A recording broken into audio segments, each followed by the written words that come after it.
राधे कृष्णा आप सभी को। शायद आप सभी जानते होंगे माघ मास कितना पावन महीना है। हिंदू कैलेंडर के हिसाब से 11वां महीना माघ कहलाता है। मघा नक्षत्र युक्त पूर्णिमा होने से इसका नाम माघ पड़ा है। धार्मिक दृष्टिकोण से इस मास का बहुत बहुत अधिक महत्व है। इस महीने में शीतल जल के भीतर डुबकी लगाने वाले मनुष्य पाप मुक्त होकर स्वर्ग को जाते हैं। पद्म पुराण में माघ मास के महात्म्य का वर्णन करते हुए कहा गया है कि पूजा करने से भी भगवान श्री हरि को उतनी प्रसन्नता नहीं होती जितनी कि माघ महीने में स्नान मात्र से होती है। इसलिए सभी पापों से मुक्ति और भगवान वासुदेव की प्रीति प्राप्त करने के लिए प्रत्येक मनुष्य को माघ स्नान करना ही चाहिए।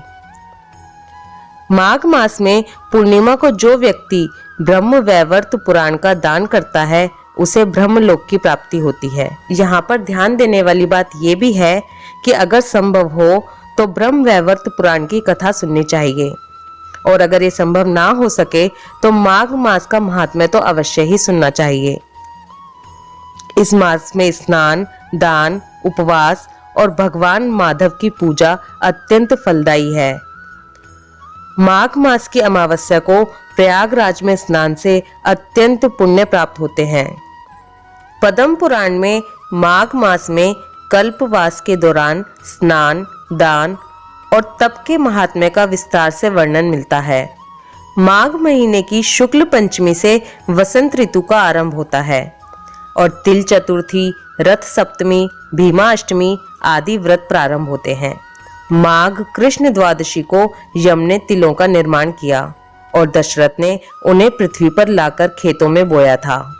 इसलिए मनुष्य को उस दिन उपवास रखकर तिलों का दान कर तिलों को ही खाना चाहिए।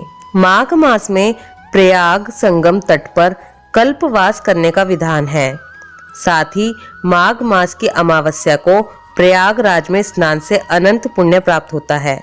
जो भी व्यक्ति इस महीने में स्नान, दान और जप तप करता है उसे मोक्ष की प्राप्ति होती है। माघ मास का संबंध श्री कृष्ण के माधव स्वरूप से है। अगर आप पवित्र नदियों में स्नान नहीं कर सकते तो इस महीने सुबह जल्दी उठकर स्नान के पानी में गंगा जल मिलाकर उससे स्नान करें। कहा जाता है कि इस महीने में अगर गंगा जी को मन में धारण करके स्नान किया जाए तो भी गंगा स्नान के बराबर पुण्य मिलता है। माघ के महीने में भगवान विष्णु और सूर्य देव की पूजा से विशेष लाभ होता है। इस महीने में तिलों का विशेष महत्व बताया गया है। इस महीने में काले तिलों से पूजा करने से शनि ग्रह के कुप्रभाव से राहत मिलती है। इस दौरान काले तिलों से पितृ तर्पण किया जाए तो पितृ दोष से भी मुक्ति मिलती है। माना जाता है कि माघ के महीने में श्री कृष्ण की पूजा में लड्डू का भोग लगाना चाहिए। कन्हैया को लड्डू का भोग लगाने के बाद उसे ब्राह्मणों को दान कर देना चाहिए। ऐसा करने से व्यक्ति को जीवन में आने वाली परेशानियों से राहत मिलती है। लेकिन भोग लगाते समय ये ध्यान रखें कि तुलसी के पत्ते जरूर डालें। यहाँ मैं आपको एक महा उपाय भी बता दूं जो माघ मास में किया जाता है। माघ के महीने में श्री कृष्ण पर यानी कि श्री कृष्ण के विग्रह पर 8 मुट्ठी काले तिल चढ़ाकर फिर उन तिलों को इकट्ठा करके अगर बहते हुए जल में प्रवाहित किया जाए तो भगवान कृष्ण बहुत जल्दी प्रसन्न होते हैं और जो भी आपकी मनोकामना होती है उसे पूरे करते हैं। ये माघ के महीने का महा उपाय माना जाता है। इस महीने में स्नान, दान और जप करना, इन चीजों का विशेष महत्व है। सबसे पहले हम स्नान की बात करते हैं। इस महीने में कल्पवास करना यानी कि प्रयाग संगम के किनारे निवास करना बहुत उत्तम बताया गया है। किसी भी पवित्र नदी में स्नान करना बहुत उत्तम है, लेकिन अगर आपका जाना पॉसिबल ना हो पाए तो इस महीने में साधारण जल को भी अगर आप गंगा जल मानकर स्नान करेंगे यानी कि गंगा जी को मन में धारण करके स्नान करेंगे तो भी गंगा स्नान के बराबर ही फल मिलता है। कोशिश करें कि इस महीने में कम से कम एक बार तो किसी पवित्र नदी में स्नान करें ही। और जब आप घर पे स्नान कर रहे हैं तो रोजाना पानी में थोड़ा सा गंगा जल मिला लें और फिर स्नान करें। और अगर वो भी पॉसिबल ना हो तो नहाते वक्त मन में गंगा जी को धारण करके थोड़े से तिल मिलाकर फिर स्नान करें, तब भी आपको गंगा स्नान के बराबर ही पुण्य फल मिलता है। प्राचीन पुराणों में यहाँ तक कहा गया है कि भगवान नारायण को प्राप्त करने के लिए सबसे सुगम रास्ता माघ मास के पुण्य काल में पवित्र नदियों में स्नान करना है। श्री कृष्ण भगवान ने कहा है कि मेरा प्रिय महीना कार्तिक है, लेकिन माघ मास मैं स्वयं हूँ। अब बात करते हैं दान की।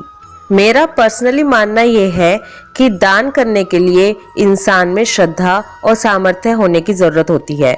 यानी कि अगर आप संपन्न हैं, सामर्थ्य रखते हैं और आपके अंदर श्रद्धा है, तो फिर क्या दान करना है, कितना दान करना है, ये सोचने की जरूरत ही नहीं है। लेकिन कुछ चीजें जो माघ मास में जरूर दान करनी चाहिए वो है तिल।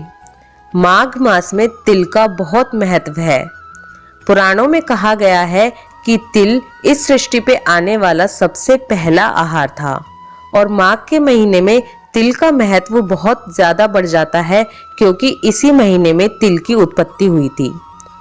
यहाँ तक कहा गया है कि इस महीने में तिल ये शब्द बोलने से भी हमारे पाप कर्म नष्ट होते हैं। इसलिए इस महीने में नहाने के पानी में तिल डालना, तिलों का दान करना, तिल खाना और तिल शनिदेव श्री कृष्ण भगवान पर चढ़ाने से हमारे पाप कर्म नष्ट होते हैं। और मैंने आपको पहले भी तिल का एक महा उपाय बताया है। अगर हो सके आपकी कोई मनोकामना है तो आप वो उपाय भी जरूर करें। इसके अलावा जैसे कि सर्दियां हैं तो आप गर्म कपड़े दान दे सकते हैं, गर्म चीजें दान दे सकते हैं, और बाकी सब कुछ आपकी श्रद्धा और सामर्थ्य पर डिपेंड करता है। अब बात करते हैं माघ महीने में क्या खाएं और क्या ना खाएं। जैसे कि माघ मास है, बहुत ही पवित्र महीना है, तो इस महीने में तामसिक भोजन का त्याग करें। अगर हो सके तो एक टाइम ही खाना खाएं। इस महीने में जो चीजें त्याग करने के लिए बताई गई हैं उनमें मेन है मूली, धनिया और मिश्री। ये तीनों चीजें ना तो खानी चाहिए, ना ही इनका दान करना चाहिए, और ना ही भोग लगाने के लिए या फिर पितृ कार्यों में यूज करनी चाहिए। कुछ लोग जैसे कि रोजाना मिश्री का भोग लगाते हैं, तो माघ मास में वो नहीं लगाना चाहिए। माघ मास में मूली का सेवन तो शराब के सेवन के बराबर बताया गया है। इस महीने में सूर्य देव की उपासना का विशेष महत्व है। भगवान कृष्ण की उपासना का विशेष महत्व है। इस महीने में ब्रह्म वैवर्त पुराण पढ़ना चाहिए। गीता का पाठ नियमित रूप से करना चाहिए। ऐसा कहा गया है कि इस महीने में गीता का पाठ करने से बुद्धि और स्मरण शक्ति तेज होती है।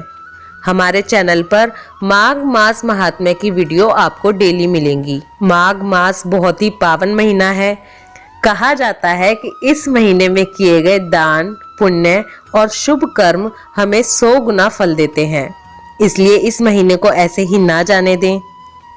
ये भी कहा गया है कि महाभारत के युद्ध के दौरान धर्मराज युधिष्ठिर के कई परिजन मारे गए थे।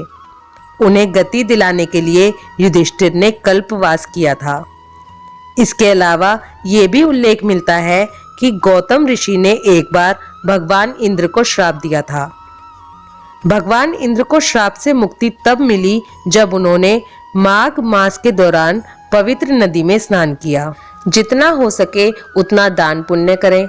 दान करने में तिल का दान जरूर करें।